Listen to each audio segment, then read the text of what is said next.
any way I go, like a dog, you know. If I just walk like this, my dog isn't biting my leg and lifting my arm. They just move.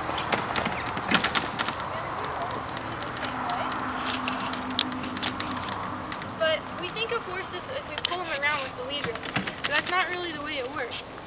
A horse should feel in the same way that a dog should. They should stay at your side whether you're pulling or pushing. And this shouldn't really be thought of as pushing. It should be thought of as pulling, but around like this. So when you change your mindset to think of it as always pulling like this with the horse going towards the pressure, then it helps you realize that the way that we think about leading and everything is really confrontational, and it shouldn't be that way. It should be about him being part of the herd, and we're just going somewhere together, and if we're good herd buddies, he doesn't step on my feet. Like if I were walking down the street with Lex and he were always stepping on my feet and getting in my way, I wouldn't want to go very many places with him. And that's how I feel about Bucky right now. So Bucky and I, we're going to have to learn to be a little bit better friends. So now he's pushing you. So I just make a little noise. And as much as possible, I want him to read my body language and not respond to the rope. Because all in all, the ropes are really cumbersome tool. Like,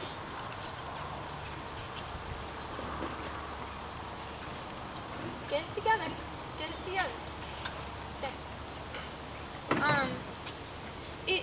The rope slows things down quite a bit. And, you know, a horse, when they're responding to touch, if I change to a different rope, it's going to be like starting all over again. So what I want to do is I want to always emphasize the body movement, and then as a last resort go, hey, did you hear what I said? Like, let me shout it with this rope here. Because horses really aren't very good at responding to touch and pressure. They're much better at responding to visual cues. And so that's why you'll see me, you know, I use the rope, but I really do a lot of overly involved body stuff to make it clear at first. In the end, I should be able to just kind of think what I want to do, because horses can read body language way, way, way better than people can. Like, most people's facial expressions actually are 1/25 of a second long. That's how fleeting a facial expression is. And horses are so good at reading facial expressions that there have been a number of stories, like Clever Hans, who's a horse everybody thought could count. He could do square roots, he could do multiplication and division and like really drawn out algebra problems and all this stuff. And the way that he would tell the answer is he'd paw it out. And so they eventually figured out that Clever Hans couldn't actually count. He was just off the charts good at reading human body language. So finally they took, you know, they did this with a million different people. Anybody could ask Clever Hans the question. And finally they recorded it in slow motion when they had cameras. This was in like the 50s or something. And they found that when Clever Hans got to the right number, there was an almost imperceptible tilt of the head. Like that, to see if he got it. And Clever Hans could pick up on that. And horses' reaction times are 8 times as fast as humans. So if most humans can pick up on facial expressions, done. That are 1/25, he's bored. 1/25 of a second. Horses are 8 times faster. Okay, well, they know everything that we're thinking, even before any of us do. So, the rope's just a pain, really, overall. And your horse should really be a lot more like your dog. And if you meet a horse that's not messed up, they're actually way, way more like dogs than we think they are. If you go to a breeding farm, they're awesome.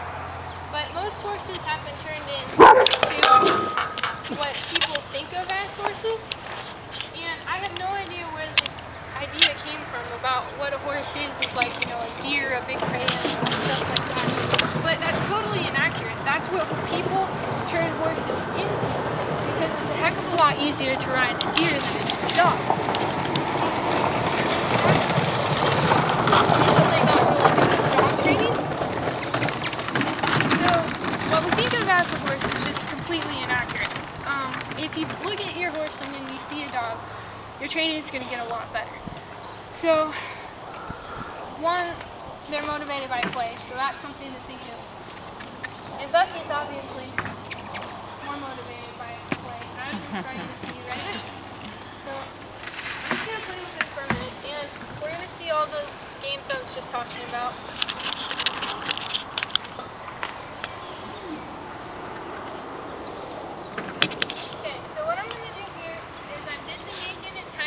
With the driving game. Driving game is rhythmic pressure that moves the horse away from you.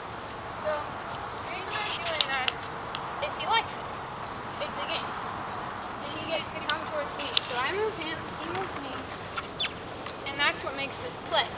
And if at any point he gets a little pushy and feisty, I just come back to the old standby, which is yo-yo. Yo-yo means don't bite me, don't rear up on me, don't strike me. Just stay in the neck, but not in me. So, driving game or pushy horse on the front end is really hard because they take it personally. So what you can do is make your driving game really purposeful.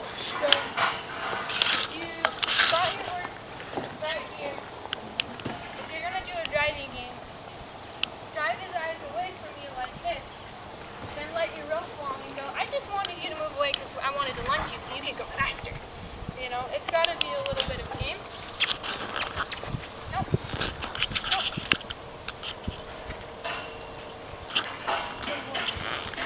So, lunging like this is really fun for them because they still get to stay next to you. It's like an extension of what we were doing with Noah earlier. We're getting next to his side. And essentially, you know, it's pairs. Like horses love to mirror each other.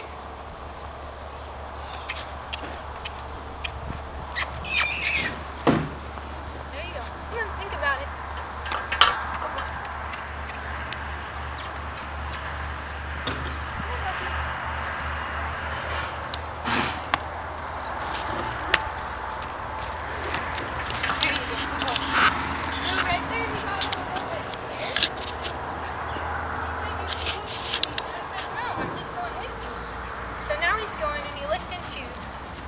Which means he got it.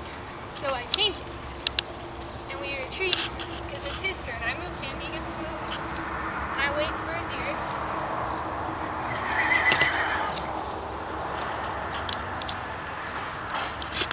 Okay. Curiosity and affection. So I click. So now, before Bucky gets bored again,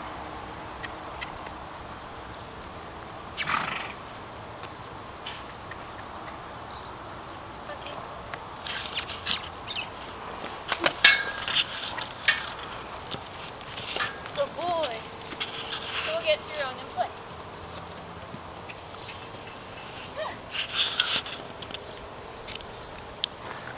Again, after you stop and face me, all I do is look at his hindquarters, just like that driving game you saw earlier when I was making it disengage in his hindquarters.